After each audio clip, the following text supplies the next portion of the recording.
प्रधानमंत्री नरेंद्र मोदी का भारत को $5 ट्रिलियन इकोनॉमी वाला देश बनाने का सपना अब तेजी से आगे बढ़ रहा है।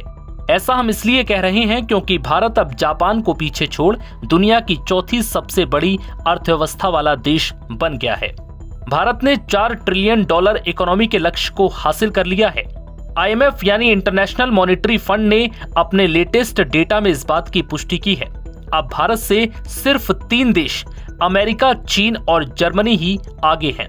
नीति आयोग के CEO BVR सुब्रमण्यम ने 24 मई को एक प्रेस कॉन्फ्रेंस में इसकी जानकारी दी। भारत ने ये उपलब्धि अपनी इकोनॉमी पॉलिसी के कारण हासिल की है।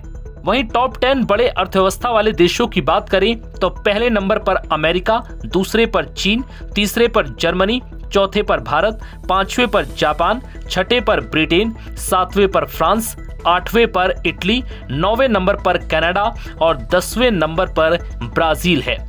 IMF की अप्रैल 2025 की वर्ल्ड इकोनॉमी आउटलुक रिपोर्ट के अनुसार भारत की नॉमिनल GDP $4.187 ट्रिलियन तक पहुंच गई है, जो जापान की अनुमानित GDP $4.186 ट्रिलियन से थोड़ी ज्यादा है।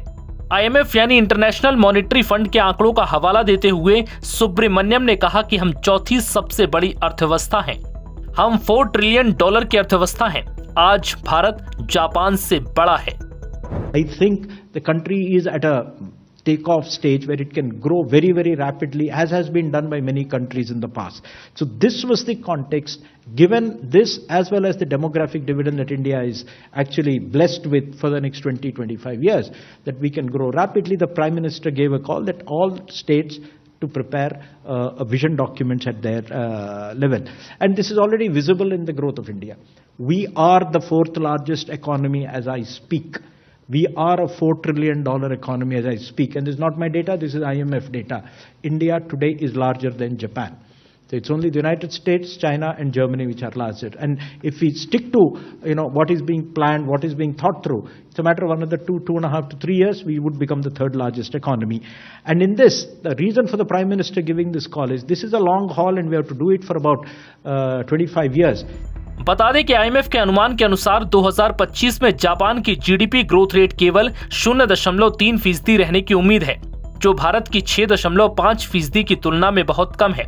वहीं IMF और अन्य वैश्विक संस्थानों के अनुमानों के अनुसार अगर भारत की वर्तमान वृद्धि दर बनी रहती है तो 2028 तक भारत जर्मनी, जिसकी अर्थव्यवस्था $4.9 ट्रिलियन है, उसे पीछे छोड़कर दुनिया की तीसरी सबसे बड़ी अर्थव्यवस्था बन सकता है। भारत की GDP 2027 तक $5 ट्रिलियन और 2028 में $5.58 ट्रिलियन तक पहुंचने का अनुमान है। इसके बाद केवल अमेरिका 30.57 ट्रिलियन और चीन 19.231 ट्रिलियन के साथ भारत से फिलहाल आगे रहेगा। नव भारत टाइम्स की रिपोर्ट।